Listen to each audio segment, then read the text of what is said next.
Photographs are usually a good way to get to the bottom of someone's identity, but an image alone doesn't always give many answers. Sometimes someone's identity is lost to time, while others go out of their way to remain unknown. These are 5 mysterious or unidentified people that have appeared in photos.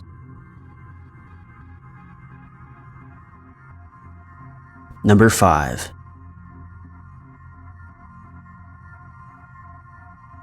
The main person of interest in the disappearance of Jennifer Keese has been called one of the luckiest people in the world.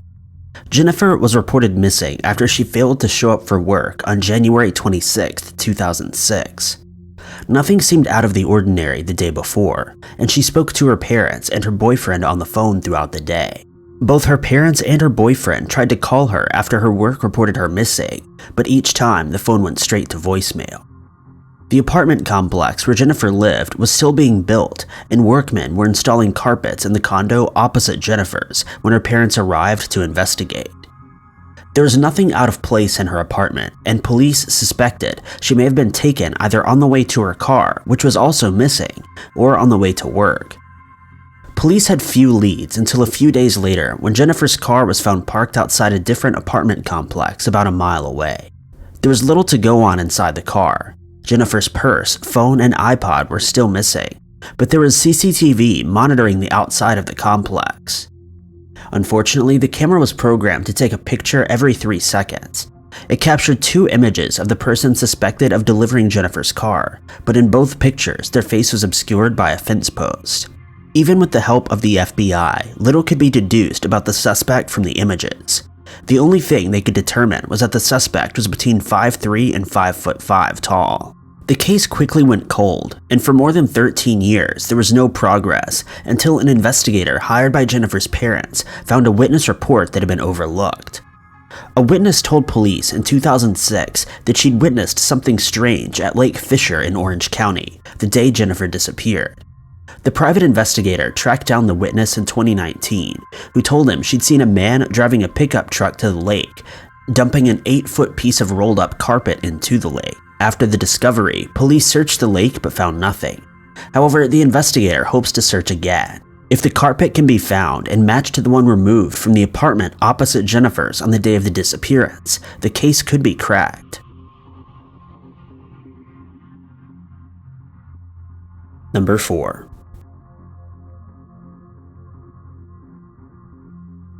Edgar Allan Poe is one of the most famous Gothic horror writers of all time, with his short stories and poems continuing to be retold and even reimagined well over a century after his death.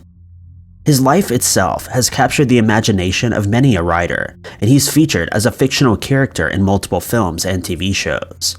One of the biggest draws, besides his tragedy-filled life, is the mysterious circumstances in which he died. Shortly before his death, Poe had gone missing for a few days before he was found, delirious, outside a voting hall in Baltimore on October 3, 1849. He was taken to a hospital where he died 4 days later. Multiple theories have been put forward, including the possibility that he was the victim of a violent crime, but the question will likely never be answered. However, the number of mysteries surrounding Poe continued to grow even after he died. In 1949, on the 100th anniversary of his birth, a mysterious figure dressed in black snuck into the cemetery where Poe's grave was. In the early morning hours, he left 3 red roses and a bottle of cognac on the grave, leaving before he could be seen. This soon became an annual tradition and attracted the attention of other Poe fans. Every year, the Poe Toaster, as he was called, would come between midnight and 6 a.m. and leave the flowers and a bottle of alcohol, sometimes watched by a small group of onlookers. He was masked, and out of respect for Poe and the Toaster, nobody tried to reveal his identity. For 50 years, the Toaster continued this tradition until 1999. This time, along with the roses and cognac, a note was left. It said that the torch had been passed, indicating the original Toaster had passed away, but his son now continued the tradition. In 2009, the second Toaster stopped coming too. For a few years, the grave was left undisturbed until the curator of the Poe House held auditions for a new Toaster in 2016. This Toaster wouldn't be anonymous, and the event was more of a public celebration.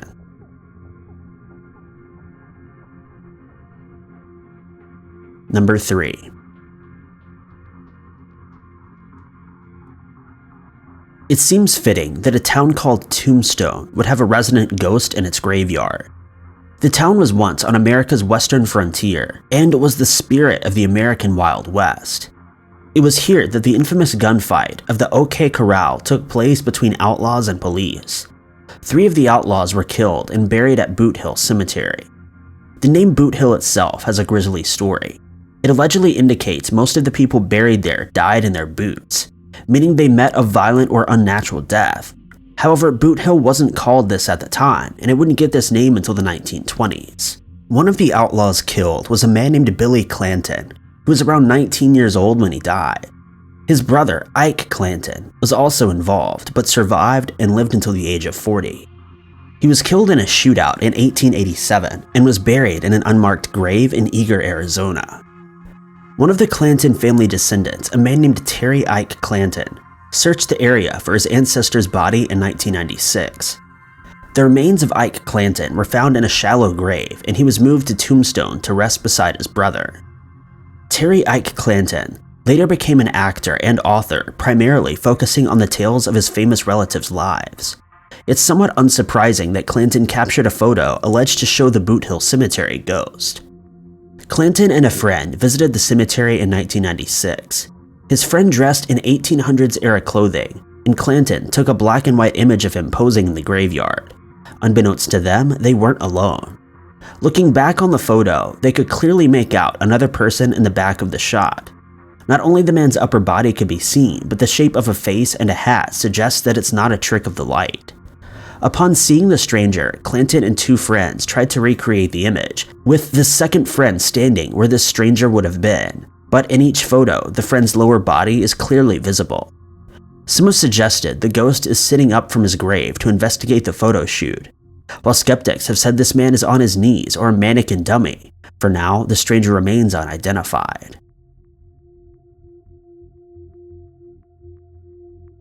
Number 2.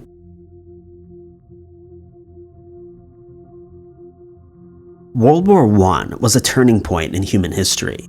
What started off as a typical European war of empires, trying to make themselves greater and alliances causing a domino effect, became one of the deadliest wars the world had ever seen up until that point.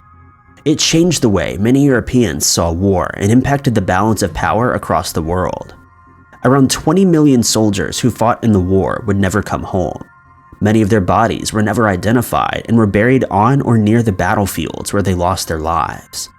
Along with the deadliness of modern war, one of the reasons why World War I had such an impact on people's perception of war was the rapid development in photography.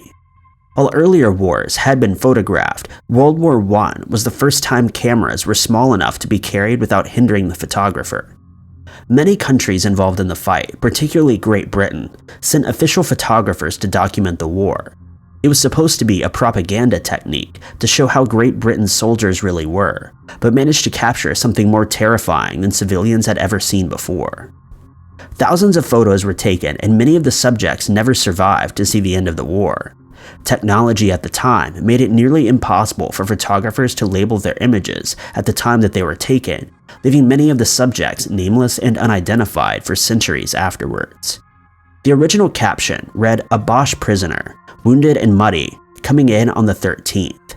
The 13th likely referred to the railway this German prisoner of war and British soldier were walking along, while Boche was a derogatory term for the German soldiers. The photograph is believed to have been taken in the aftermath of the First Battle of the Somme in France, in which more than 1 million casualties were suffered for only minor territorial changes. Almost as disturbing as the injuries sustained by the German soldier is the stoic seriousness of his British counterpart. The soldier is also unnamed, but it's likely he knew many men who lost their lives in the Somme, and it's hard to imagine what he was thinking when this photo was taken. Thousands of photos like this have been archived, and around 100 were digitally colored for the 100th anniversary of the end of the war, making the images even more chilling.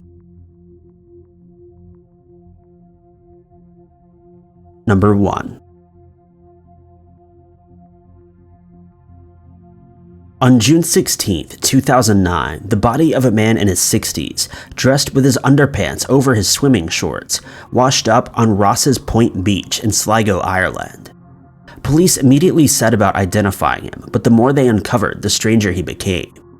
The man had arrived in Sligo 4 days earlier, checking into a nearby hotel. He'd taken a bus from Derry, though had a German or Australian accent, and claimed to be from Vienna. He'd brought with him 2 bags and booked a room for 3 nights, paying in cash. The name he used was Peter Bergmann. Police would soon realize his name, and the address he'd used was fake. Over the next 3 days, Bergmann left the hotel 13 times, each carrying a purple plastic bag filled with his belongings. Each time he returned, the bag was missing. No CCTV from the surrounding areas showed just what Bergmann did with the contents of the bag. The day before his body was found, Bergmann traveled to Ross's Point Beach. He initially told the taxi driver he wanted to go to another beach, but when he said he wanted to swim, the taxi driver suggested Ross's Point instead. As they drove, Bergmann inquired about the buses to the area, and once they had arrived at the beach, he asked to be taken to the bus station. The following day, he checked out of the hotel and walked to the bus station. From there, he caught the bus to the beach, arriving at around 3 p.m.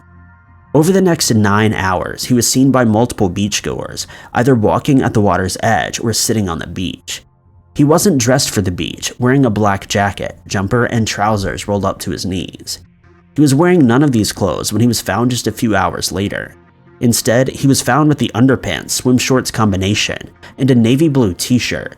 His jacket, jumper, trousers, and shoes were later found neatly folded on a rock on a beach. An autopsy found the man hadn't drowned, but instead suffered a heart attack. It's possible that he had taken a banned substance that he was not tested for. There are many theories about Bergmann's true identity, but so far nothing has been proven. Even if he's identified, it's unlikely the strange actions in June of 2009 will ever be explained.